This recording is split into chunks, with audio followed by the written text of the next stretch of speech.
बोले श्री प्राणनाथ प्यारे की जय। श्री सतगुरु महाराज की। तीनों पुरी धाम की जय। सर्व सुंदर साथ की बंदो सतगुरु चरण को करो प्रेम प्रणाम। हरण मंगल श्री देव चंद्र जी नाम। श्री प्राणीनाथ निज मूलपति श्री मेहराज शोभना। तेज गोर श्यामा पल पल को प्रणाम। पल करो प्रणाम। नित्य प्यारे की चर्चा प्रारंभ होत है। सुनो साध चित दे। भजो श्री राज श्यामा जी श्री प्राणीनाथ सखी जीवन हमारे। श्री महामति कहे साथ जी भया चर्चा का बखत। अब तुम सुनियो चित रे लाल आगे बैठी न सखत। लाल आगे आए बैठे न सखत। बोले श्रीकांत प्यारे की श्री सतगुरु महाराज की। सतगुरु श्री रामचंद्र जी महाराज की। प्राणादार प्यारे सुंदर साथ जी, आप सबके धाम हृदय में विराजमान प्राण प्रियतम प्राण बंधु के नूरी चरण कमल कोटि कोटि शक्ति। चलते सुंदर साथ जी साहिब की तरफ। तो कल कैसे हमने सुना कि किस तरह से काजी के घर पर वार्तालाप होती है ना, 5 ब्रह्म मुनियों के साथ में। किस तरह से वे बताते हैं कि भाई हमारी नमाज कैसे खंडित नहीं होती और 6 प्रकार की नमाज किस तरह से है। 120 वर्षों का भी वर्णन आता है। और फिर किस तरह से 1000 महीने से बेहतर रात्रि कौन सी है, जो लैलतुल कद्र की रात का वर्णन कुरान में आता है। तो इन सबको सुनकर सुंदर साथ जी अब आगे चलते हैं। क्या वर्णन कर रहे हैं महाराज जी कि किस तरह से हमने क्या कह रहे हैं कि पैगाम पहुंचाते हैं, जो खबर देनी थी। क्योंकि 12 ब्रह्म मुनियों ने तो औरंगजेब के दरबार में ही जाकर काजी के माध्यम से सूचना दे दी। लेकिन काजी ने क्या किया, मना कर दिया। पता चल गया उसको कि इमाम मेहदी प्रकट हुए हैं, लेकिन कहा कि हिंदू चोले माई हैं, तो इसलिए कह दिया कि इसको तो रहने दे। जब वे जाहिर हो जाएंगे हम उनके चरणों में खुद नतमस्तक हो जाएंगे। इस तरह से वे क्या करते हैं, इसका इनकार नहीं करते। क्यों नहीं करते, महाराज जी कह रहे हैं क्योंकि वे कानों के क्या है, बहरे हैं, और आंखों पे उनके मोहर लगी हुई अज्ञान, और दिल के वे अंधा। तो अब आगे क्या कह रहे हैं। मोमिन फर्ज उतारिया पहुंचाते पैगाम। हुआ मसरग मगरब जाहिर सब सुनिया खलक आम। सब सुनिया खलक आम। क्या कह रहे ब्रह्म जी कि हमने तो अपना फर्ज उतार। क्योंकि क्या काम था, फर्ज यानी जिम्मेदारी। जब ब्रह्म आत्मा आई है यहाँ, तो जो अब तक संसार में ज्ञान नहीं था, एक परमात्मा की पहचान नहीं थी, और ना ये पता था कि इमाम मेहंदी आ चुके हैं, जिसकी भविष्यवाणी कर रखी है कुरान में, वो समय आ चुका है। तो हमारी जो जिम्मेदारी थी हमने तो वो पूरा कर दिया, यानी अपना फर्ज उतार दिया है, तुम्हारे पर पैगाम पहुंचा। अब हुआ मशरक मगरब। मशरक मगरब का क्या हो गया, एक पूरब एक पश्चिम, यानी वेद और कतीब से दिया जाता है इसका। लेकिन यहाँ पर देखे कि जैसे भी वेद और कतीबों का सबका क्या हुआ, एकीकरण हो गया। या ये कहे भाई हिंदू है और मुसलमान है तो सबका परमात्मा एक है, तो वो पूर्ण परमात्मा जिनको कुरान की भाषा से कहे तो निष्कलंक, वो निष्कलंक हिंदू की भाषा से कहे तो निष्कलंक बदलता, और कुरान की भाषा में कहे तो ईमान में। साहिब उलझुआ। तो अब दोनों एक ही है, अब वे प्रकट हो चुके हैं। तो सुंदर साथ जी यही हमारे साथ में होता है कि अगर हमारे फर्ज बनता है कि हम कह रहे कि ए सुख दे ब्रह्म सृष्टि को, है ना, ब्रह्म सृष्टि को तो सुख देना, ये तो अपना है ही वो प्रेम जो वादा किया था ब्रह्मदान से। लेकिन आसपास में कोई जीव भी है, अगर पता नहीं उसके अंदर परमात्मा, हमें तो पता नहीं कि जीव है, ब्रह्म सृष्टि है, लेकिन अगर हम किसी को पैगाम दे देते, सूचना देते, हमने तो अपना फर्ज कर दिया। क्योंकि जब कयामत के समय जब सब खड़े होंगे तो फिर उस समय हमें ये नहीं कहेगा कि तुमने बताया। अब वो सामने वाला माने या ना माने वो उसके ऊपर डिपेंड करता है। ऐसे यहाँ पर कह रहे ब्रह्म ने कि हमने अपना फर्ज तुम्हें पैगाम देकर उतार दिया है। तो अब यहाँ पर सुंदर साथ जी कह रहे हैं कि अब इन मुसलमानों को इतना भी नहीं पता, इस औरंगजेब को, इनके दरबारियों को, कि तुमने क्या खो दिया और क्या पाया। तो क्या पाया, यहाँ की झूठी सल्तनत, यहाँ की झूठी शरीयत, और क्या खो दिया, एक परमात्मा जिसके लिए वो बंदगी कर रहा था। कितनी बंदगी करता था, पूरे सल्तनत में उसका, उसके भक्ति का मतलब जो करता था वो, उसका वो था कि इमाम मेहदी के लिए इतनी भक्ति करते हैं, वो उसी के लिए तो अत्याचार कर रहा था। तो उसका नाम था कि भाई बहुत ये मतलब खुदा को मानता है और बहुत ज्यादा बंदगी करता है। तो अब वो बंदगी तो बेकार गई, क्योंकि जब परमात्मा आए तभी उनसे मुंह फेर दिया। तो इसलिए कह रहे हैं यहाँ पर, बैत अल्लाह पुकार ही सो भी ना सुने ना कान, वसियत नामे चार आए ताकि भी ना करे पहचान। तो तभी कहते हैं कि जैसे वहां पर इनका आता है मक्के से, बैतुल्ला से 4 वसियत नामे आए, और उन वसियत की मक्का में जो मस्जिद थी उसी से में उसका गुम्बद गिर गया था, उसमें दरार आ गई थी, और वहीं के काजियों ने 4 वसियतनामे भेजे थे दिल्ली औरंगजेब के पास में, कि यहाँ की शफकत, बरकत, यहाँ की कुरान और फकीरों की शफकत सब उठकर हिंदुस्तान में चली गई। तो फिर भी वसियतनामे आए तो भी उनकी पहचान नहीं कर पाए कि आखिर ये वसियतनामे क्यों आए हैं, कहाँ है हिंदुस्तान में भी, उसकी खोज भी नहीं की। वास्ते मतलब दुनिया के छोड़ दिया इस्लाम, पैगंबर को पीठ दई रही बीच दुनिया के काम।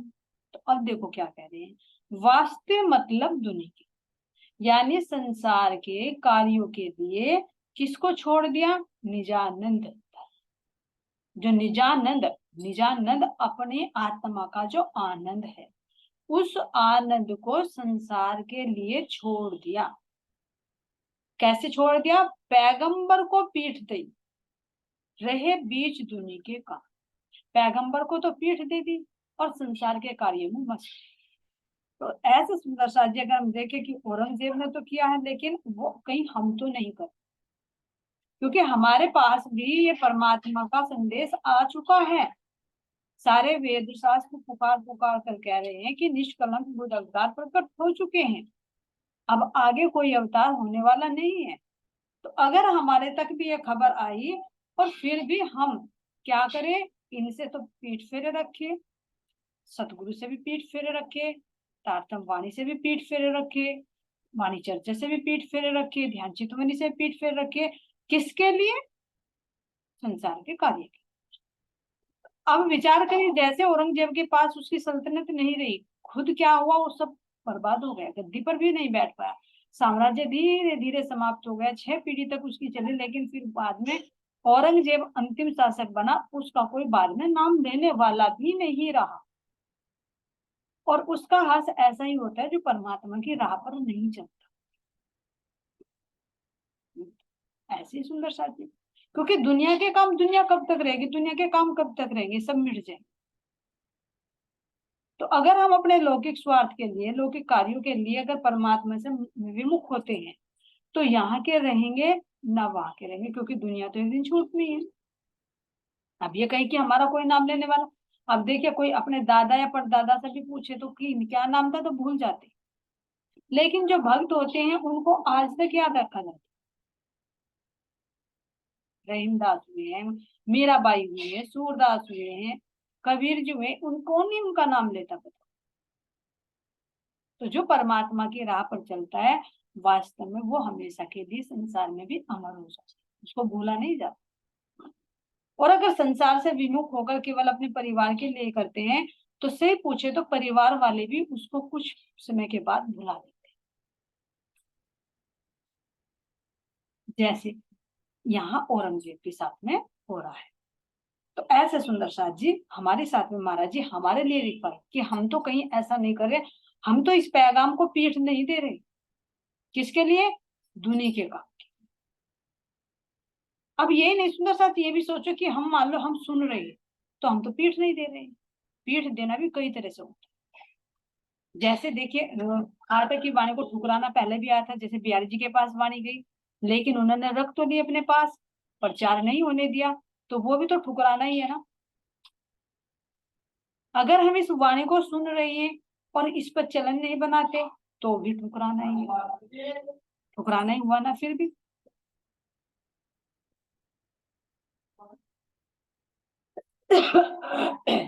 और अगर सुंदर साथ जी हम ये भी देखें कि हम तो चर्चा में लगे हुए हैं, वाणी सुन रहे हैं, लेकिन वाणी में हम क्या पढ़ रहे हैं? जैसे नियम बना लेते हैं कि 500 चौपाई मुझे करनी करनी। अरे भाई महाराज जी कह रहे कि एक चौपाई में देख लो कि उसमें क्या है, उसमें विचार तो करो कि उसमें क्या है। लेकिन फर्ज बंदगी कर ली कि हमें 500 या 1000 चौपाई या 11 तो करनी है, नहीं चाहे उसमें से एक का भी सार समझ में ना आए। ऐसे पढ़ने के जिद तो फिर भी खा दिए। इसी तरह से अब देखिए मान लीजिए अगर हम चर्चा में बैठे हैं और चर्चा करते सुनते सुनते हम अपने दूसरे कार्य में भी व्यस्त हैं, तो अब यहाँ कह रही देखियो चित्त वृत्ति कहे शुरू में आते हैं कि श्री महामती कहे चित्त देकर सुनी। श्री महामती कहे साथ ये भया चर्चा का बखत। अब ये संसार की चर्चा का संसार के कार्य का वक्त नहीं हुआ जो हमारा ये 1 घंटे का समय, ये धाम धनी की मेल से किसका है? ये चर्चा का वक्त। और क्या कहते हैं इसमें, कैसे सुनो? अब सुनियो तुम चित्त दे।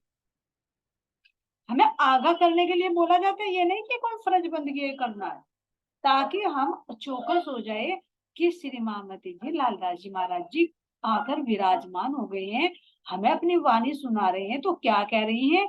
हे साथियों तुम चित्त देकर सुनो। और चित्त कब दिया जाएगा? जब हमारा शरीर स्थिर हो। शरीर स्थिर होगा तो मन भी स्थिर होगा, मन स्थिर होगा तो बुद्धि भी स्थिर होगी, बुद्धि स्थिर होगी तब चित्त स्थिर होगा। और तभी हमारे चित्त में कोई अखंड ये खजाना इकट्ठा हो सकता है। नहीं तो क्या होगा, एक कान से सुनेंगे दूसरे कान से निकाल देंगे। तो इसमें बार बार इसीलिए कहा जाता है कि चित्त दे सुनियो साथ।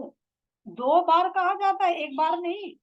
चर्चा प्रारंभ होते सुनो साथ चित्त दे, पहली चौपाई में कह दिया चित्त दे, और बाद में भी कहते हैं अब तुम सुनियो चित्त दे लाल आगे आए बैठे इन तकत। वो धामधनी वो महामती से इस वाणी के अंदर है, तो वो हृदय में आकर बैठ रहे हैं अपनी वाणी के माध्यम से, तो हम चित्त देकर उसको सुने। तो अगर हम चर्चा सुन रहे हैं लेकिन चित्त वृत्ति कहीं इधर उधर है तो वो भी पीठ फेरना ही है सुंदर सा। हम फिर बाद में विश्लेषण करें कि आखिर हमने चर्चा में इतना टाइम दिया है तो क्या सुना है, क्या उसको फॉलो करना है। जब चित्त में होगा तभी तो फॉलो करेंगे, अगर भूल ही गए तो फॉलो कैसे कर पाएंगे? नहीं कर पाएंगे। यहाँ पर भी देखिए सुंदर साहब जी, हम तो ऐसा करते हैं कि यहाँ का कोई अगर हमारी पड़ोस का ही कोई आ जाए या कोई हमारा रिलेटिव आ जाए तो उसका हम कितना रेस्पेक्ट करते हैं, उसके पास में बैठ कर बातें करते हैं। अगर किसी काम में बिजी हैं तो उस काम को छोड़ देंगे, ये कहेंगे भाई आओ बैठ, अब ठीक ठाक बैठ कर बात करें।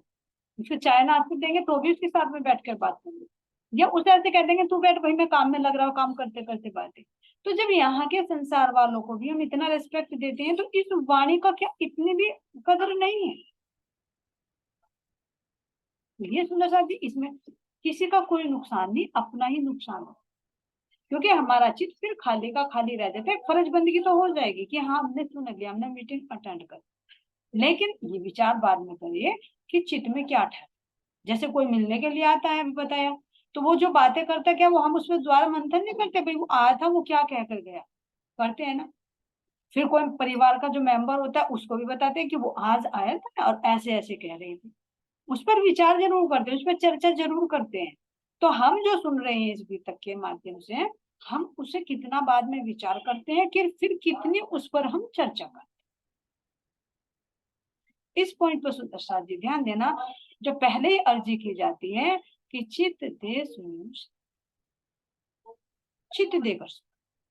तो अगर हम चित्त देकर नहीं सुन रहे तो ये भी हम इनसे पीठ ही फेर रही है।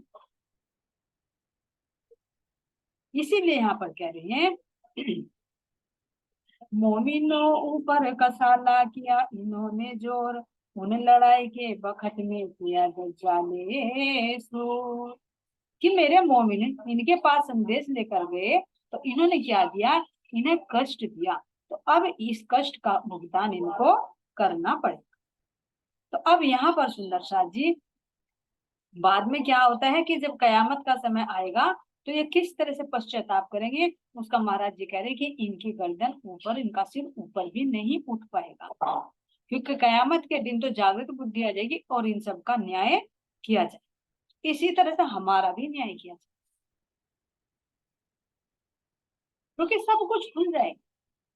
पर्दे के पीछे कुछ भी हो रहा है, छिप कर कुछ भी कर रहे हो, वो सब कुछ एक दिन खुलकर जाना है, क्योंकि हमारी अपनी बीतक भी लिखी जा रही है छठे दिन जो चल रहा है, तो सातवें दिन सबकी खुलेगी।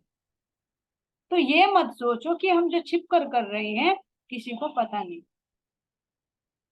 अब नहीं पता चलेगा, बाद में पता चलेगा। जैसे अब जान लीजिए क्या औरंगजेब के उसके दरबारियों को पता था कि भाई तुमने, वो सोच रहा होगा सिद्धि बोला तो मैंने तो रात को पीटा इसे, जब बादशाह तक खबर नहीं गई तो किसको पता चलेगा। लेकिन ये अब तक पता चल रहा है, अब तक गाया जा रहा है इसकी गुनाह को, और आगे भी कयामत के जब जागृति का समय आएगा कयामत का, तब देखो फिर उसका क्या हाल हो है। सची में शायद जी हम भी किसी सुंदर साहब का दिल ना दुखाए, पीठ पीछे किसी की भी हम ये ना करें कि भाई उसकी निंदा चुगली करके प्लानिंग करते रहे कि उसको हम कैसे गिराएं, कैसे उसे दूसरों की नजरों से गिराए, कैसे उसे उसकी राह में हम रोड़ा बने। नहीं, ऐसा ना करो, क्योंकि हम सबकी एक ना एक दिन सबके सामने आना। तो कह रहे सुंदर साज को यहाँ पर क्या कह रहे हैं, जो लड़ाई तुम करी सो होशी रोशन चौदह तबक, मौत दज्जाल की इनमें सो तुम ही भानी सक।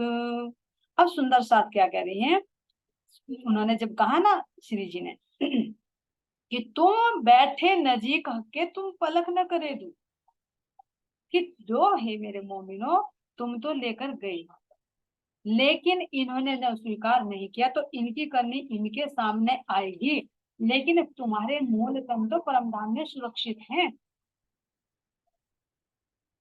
इन तनों पर भी अगर इन्होंने अत्याचार किए हैं तो इसकी सजा इनको जरूर मिले। तो कह रहे हैं सुंदर शाह जी यहाँ पर क्यों किया इन्होंने, ये प्रसंग यहीं पर आता है जो हमारी वाणी के अंदर है। तो यहाँ पर घटित होता है इबलीस का और अजब। तो इबलीस सबो दिल पर करत पातशाही, तो इल्हाम फेरा हक का दुश्मनी से आई। तो जो अज़ाज़िल है, अज़ाज़िल क्या करता है, उसका पुत्र जो इबलीस है, जो मन है, वो क्या करता है कि वो सबके दिलों पर राज्य करता है, और उसके वशीभूत होकर ही इन्होंने क्या किया, इसको इस्लाम जो आया है, संदेश पैगाम आया है, इसको उन्होंने ठुकरा दिया और क्या कर लिया, परमात्मा से ही बैर कर, और किससे, जो शत्रु है इब्लिस, इससे दोस्ती कर ली, क्योंकि मन काम करता है, मन ही संसार की तरफ को लेकर जाता है। तो इस इब्लिस ने ही सबको भटका रखा है। तो इसीलिए कह रहा है लिखिया लोह महफूज में जो सेजदा आदम पर, सो अबलीस ना किया आपको बड़ा जानिया यो कर। ये लिखिया लोह महफूज, ये लोह महफूज का वर्णन पहले भी आया है, यानी राजी महाराज जी ने दिल में जो पहले ही बात ले रखी है वो पूरा नाटक, पूरी स्क्रिप्ट लिख ली कि कैसे कैसे कार्य हो रहा है। उसको ही कहा गया जिसको कहा जाता है कुरान में लोहे की तख्ती, है ना। जैसे यहाँ पर पत्थर वगैरह पर खोद के कुरेद कर उस पर लिख दिया जाता है तो वो मिटता नहीं। तो अगर लोहे की तख्ती पर लिख दिया जाए तो वो कैसे मिटे, यानी मजबूत। तो इसलिए कहते हैं मजबूती का संकेत दिया यहाँ पर कि जो राज्य के दिल में, उसको कहा गया लोह महफूज। तो ये राज्य के दिल में पहले लिख दिया गया था कि ऐसे ऐसे होगा। तो जो सेजदा आदम पर, कि क्या कह रहे हैं, लोह महफूज में लिखा है कि स्वयं को बड़ा मानने के कारण, स्वयं को बड़ा मानने के कारण ये इब्लीस क्या करेगा, आदम को सजदा नहीं करेगा और अल्लाह के आदेश को नकार ठुकरा दे। क्यों? क्योंकि ध्यान दो, हमारी वाणी में प्रसंग आता है कि इब्लीस को कैसे हव्वा और आदम को बहिष्ठ से बाहर निकाला गया, क्योंकि उसको जो वर्जित था वो गेहूं खाने के लिए उसको मना कर, सांप और मोर का जो प्रसंग। तो वो यहाँ पर औरंगजेब पर भी घटित होता है और हम पर भी घटित होता है अगर हम ऐसा करें। क्या कहते हैं कि इब्लीस को क्या लगा था, अजाजिल को गुनाह लगा, क्योंकि उसने सारी जिमी पर तो सजदा कर लिया, लेकिन जिस शरीर के अंदर यानी जिस तन के अंदर पूर्ण परमात्मा की शक्ति विराजमान है उसको उसने सजदा नहीं किया। जैसे औरंगजेब को कहे कि औरंगजेब का कितना बंदगी करता था, कहते कि वो सुना है, पढ़ा तो नहीं, कि कुएं की जो ऊपर होता है उस पर भी चादर रखकर नींबू रखकर इस तरह से वो सिजदा करता था। यानी सब जगह उसका नाम था कि कितनी बंदगी करता है, और उसे पक्का था कि इमाम मेहंदी आएंगे। क्यों? क्योंकि अंदर रूह जो बैठी थी, लेकिन वो ऐसे ढकी हुई, ऐसी ढकी हुई आवरणों से जैसे कि सूर्य के ऊपर बादल। तो इतना बंदगी करी, और जब परमात्मा इमाम मेहंदी आए तो उस तन की उन्होंने सिजदा नहीं। तो ये क्या है, अजय जो हमारा जीव होता है ना, आदि नारायण के अंश से जो जीव बना है, तो कह रहे हैं कि उन्होंने सब जीवों के ऊपर पातशाही करने का आदेश ले रखा है कि तू जा सब जीवों पर पातशाही कर। तो एक नारायण के जो अंश रूप जीव है, तो जीव रूप से वो सबके अंदर ही तो है, इंसान के अंदर भी है, जल में रहने वाले जीवों के अंदर भी है, जमीन पर रहने वालों के अंदर भी, पशु पक्षियों के अंदर भी, कीड़े मकोड़ों के अंदर भी, सबके अंदर तो वो है।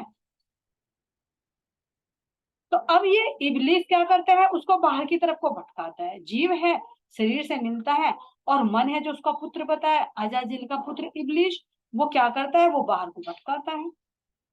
तो इनकी पूरी सेना बन गई कि तुझे परमात्मा पर सजदा नहीं करने देना। तो ऐसा ही तो हुआ यहाँ पर औरंगजेब के साथ। उसी के जो दरबारी हैं वे इब्लीस का काम कर गए और उनको बाहर को बहका दिया कि ऐसे ऐसे हमारी शरीयत चली जाएगी।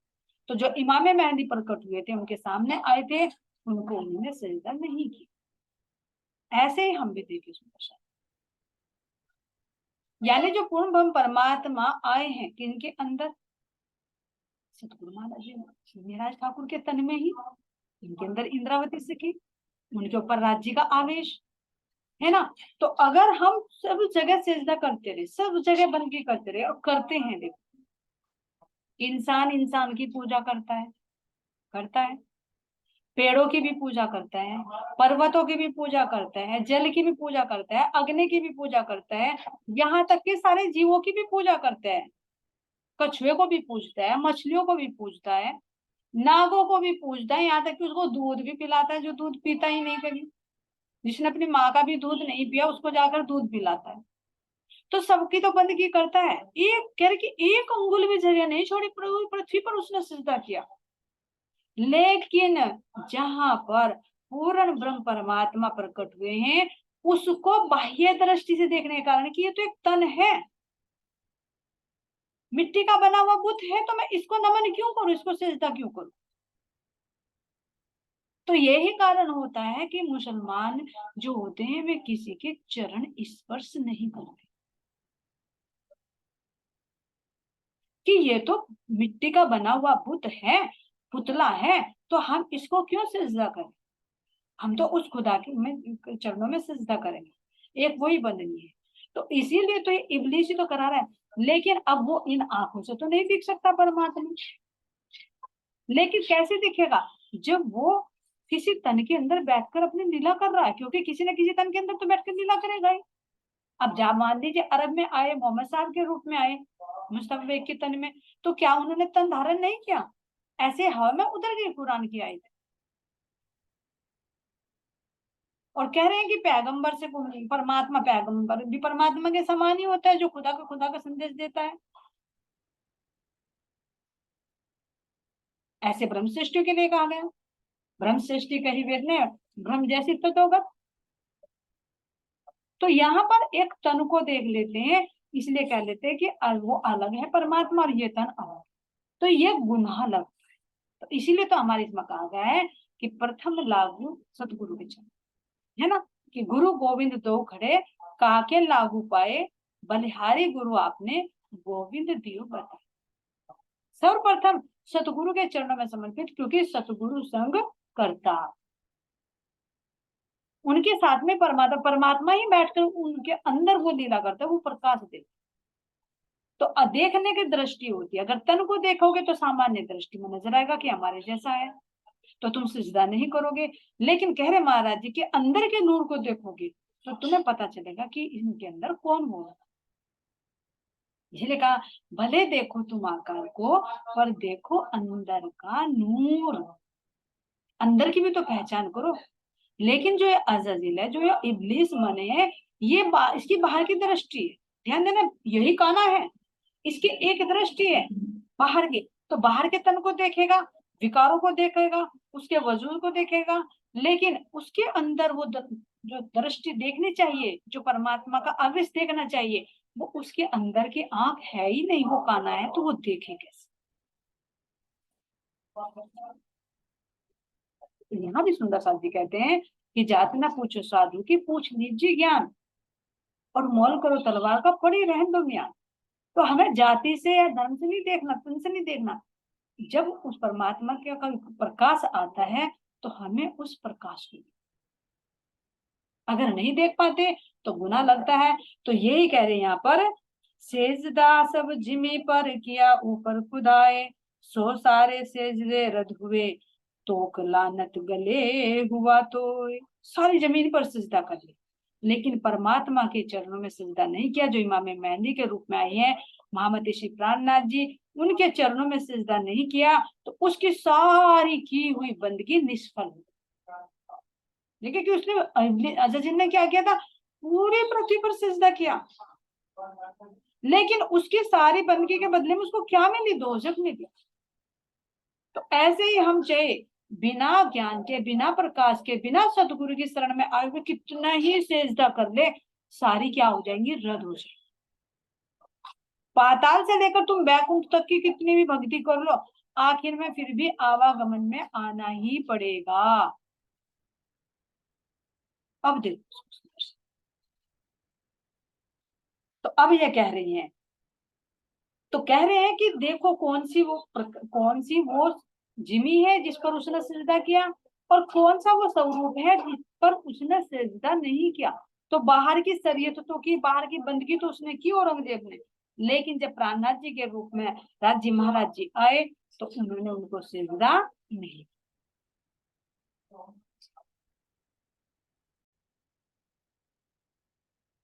अब सुंदर साथ जी क्या करें महाराज जी यहाँ पर, देखो कौन आदम कौन अबलीस, सब जिमी सिजदा किया तित, बची ने दो अंगुल जिमी, सो कहाँ जिमी इत। तो कह रहे हैं साथ जी, इस बात पर विचार करिए कि कौन आदम है, आदम कौन है और कौन इबलीस है, और इबलीस ने सारी धरती पर सजदा कहाँ किया, वह धरती कहाँ है जिसकी दो अंगुल जमीन भी बिना सजदे के नहीं बची। अब कह रहे हैं विचार कीजिए आदम कौन, जो जितने भी ये सृष्टि बनी हुई, मनुष्य बने हुए हैं, चाहे वे हिंदू में, चाहे मुसलमान में, चाहे सिख ईसाई में, किसी में भी, क्या कह रहे हैं, ये सब क्या है, आदम है और कौन इबलीस है ना। कौन इबलीस है, यानी ये मन ही इबलीस है जो अजाजिल का पुत्र है। अजाजिल क्या है, हमारे अंदर जो जीव बैठा है, जो अज्ञानता। और इबलीस ने सारी धरती पर सेजदा कहाँ किया। अब ये सेजदा तो कर रहा है, जो आग पानी मिट्टी पत्थर सबको तो पूज रहा है, हवा को पूजता है, तो हवा में भी तो जीवाणु रहते हैं, तो सारी जमीन पर ही तो सेजदा कर रहा है। चांद को पूज रहा है, सूर्य को पूज रहा है, सारे जमीन पर ही सजदा करता है कि छोटी सी भी जगह उसने नहीं छोड़ी। तो वो कौन सी है, वही ये धरती है। अगर देखे तो बाहर में ये धरती है, और अंदर में देखे तो हमारा शरीर है, जिसके हम ये इब्लिस इसकी सेवा में लगा है, और जिसको 2 उंगली भी नहीं बची। तो अब कह रहे हैं कि वो परमात्मा कौन प्रकट हुए हैं, वो हुए हैं इमाम मेहदी जो आए हैं श्री प्राणनाथ जी के रूप। क्यों, तन तो उनका भी ऐसा ही है, लेकिन उनके अंदर वो परमात्मा की शक्ति विराज, इसलिए वो श्रेष्ठ। लेकिन एक आंख ना होने के कारण केवल उनको बाह्य तन ही नजर आता है, अंदर की दिव्य शक्ति नजर नहीं। इसीलिए क्या करते हैं वो, फिर नरक के भागी बनते। ये विचार देखो दिल से कौन आदम बिना रसूल, सेजदा ना किया किनने किन ना भाजा ए शूल। तो अपने दिल में इस बात का विचार कीजिए कि औरंगजेब को जो संदेश देने वाले थे, उनके अतिरिक्त आदम और कौन हो सकता है। एक तो आदम यही होगी, लेकिन जिनके अंदर पूर्ण ब्रह्म परमात्मा बैठे, वो विशेष रूप से जो पहले मोहम्मद साहब को बनाया, फिर देवचंद जी प्राणनाथ जी, तो इनके तन तो पहले चुन लिए गए थे, क्योंकि उन्होंने पहले ही तप कर लिया था। तो विशेष आदम हुए, लेकिन इनके अंदर वो खुदा का नूर रहा। श्री महामति कहे मोमिनो यह भी तक सरियत, भुवेश्याह मोह शर्मिंदे हुआ दूर कयामत। तो स्वामी लालदास जी क्या कह रहे हैं कि हे मोमिनो, या कयामत के समय शरीयत के विरुद्ध होने वाली लड़ाई के विषय में मैंने तुम्हें बताया है ना। तो जिन्होंने उस परमात्मा का संदेश नहीं माना, तो उनके मुंह तो क्या हुए, काले हुए, वे शर्मिंदा हुए, वास्तव में होंगे शर्मिंदा। अगर यहाँ शर्मिंदा नहीं होंगे, तो न्याय के दिन तो शर्मिंदा होना ही होना पड़ेगा, जब सबके सामने आएगा। तो हुआ दौर कयामत का। तो ये जब कयामत का समय आएगा, तो उनका मुख लज्जा से झुका रहेगा, वे खुद शर्मिंदा होंगे। और जिन्होंने पैगाम पहुंचाया बराबर में, वो क्या होंगे, हौसले से खड़े रहेंगे, कहेंगे कि हम तो तुम्हारे यहाँ पैगाम लेकर आए थे, लेकिन तुमने हमें ही कसाला। उस समय देखिए कि कितना पश्चाताप। ये सुंदर साथ जी, अब कैसे श्री जी के पास में ये बात पहुंचती है। तो अब सुंदर साथ का हौसला बढ़ाने के लिए पत्र लिखते हैं श्री जी अपने हाथों से, है ना, और उस पर साइन भी कर कर देते हैं। इस पत्री में कितने प्रेम भरी बातें लिखती है, इसमें सुंदर साथ के भी दिल के भाव है ना, महाराज जी के भी दिल के भाव हैं। और 2 पत्री आती है, बड़ी पत्री और छोटी पत्री। तो 2 पत्री में कैसे, छोटी पत्री भी बड़ी पत्री का ही एक हिस्सा है। तो अब इसमें देखते हैं कि श्री जी क्या कहते हैं, क्योंकि सुंदर साथ का हौसला बढ़ाने के लिए ये पत्र लिखते हैं, और कांजी भाई तो करते ही पत्र का कार्य। तो अब यहाँ जो श्री जी का लिखा हुआ पत्र है, उनको कौन लेकर आते हैं, कांजी भाई, और क्या कह रहे हैं, दूसरे लेकर आते हैं शेख बदल। अब शेख बदल भाई तो क्या थे, इनके साथ में ही थे, 12 ब्रह्म मुनियों के साथ में थे। लेकिन फिर पत्र कैसे लेकर आए, इसमें नाम आ रहा है, ए पाती दिल्ली में थे कैद में हम, किस बखत ले आया कानजी बदल हुकुम। कानजी भाई और शेख बदल हमारे लिए पत्र लेकर आए, जब हम दिल्ली में ही औरंगजेब की कैद। अब 12 ब्रह्मण्य तो शेख बदल भी थे, तो हो सकता है उनको ऐसा कर दिया हो कि जैसे छोड़ देते हैं कुछ समय के लिए, कि भाई जाओ तुम आ जा सकते हो, वो भी क्योंकि उनके कौम का था, मुसलमान था। तो सोचा होगा भाई जब 11 यहाँ पर है, तो एक कहाँ भाग कर जाए। तो जैसे यहाँ पर किसी को कैद में रखते हैं और बस उस पर छोड़ देते हैं थोड़ा सा बेल वगैरह पर, है ना। तो इसलिए पत्र लेकर आते हैं शेख बदल जी और काजी। तो लालदास जी कह रहे हैं कि जब हम कैद में थे, तो तब वे दोनों हमारे लिए श्री जी का वो प्रेम भरा पत्र लेकर आए, जिसको पढ़कर हमें इतना हौसला मिला, इतना हौसला मिला। और कितनी प्रशंसा की इसमें, देखो सुंदर शब्द ये कह रहे हैं यहाँ पर देखने के लिए। फिर देखो प्राणनाथ जी के तन को मत देखो कि मेहराज जी लिख रही है, ये इंद्रावती लिख रही है, ये साक्षात धाम के धनी मोमिनों की कुर्बानी को देखकर, उनका कितना उन्होंने कसाला झेला है, उसको देखकर वो दिल, राज्य के दिल के विचार हैं, दिल के भाव हैं, जो पत्र में लिखा। आगे देखते हैं सुंदर साथ जी पत्र में क्या लिखते हैं, वो आगे के अभी अगले में लिखते। अपने हाथे दस्तखत लिखे मिने कलाम, तिनकी नकल कहत हो सुनियो मोमिन इस्लाम, सुनियो मोमिन इस्लाम। बोले श्री प्राणनाथ प्यारे की, श्री सतगुरु महाराज की, स्वामी महामती स्वामी श्री लालदास जी महाराज की प्रणाम। से विष्णु दर्शन के चरणों में कोटि कोटि शतों प्रणाम।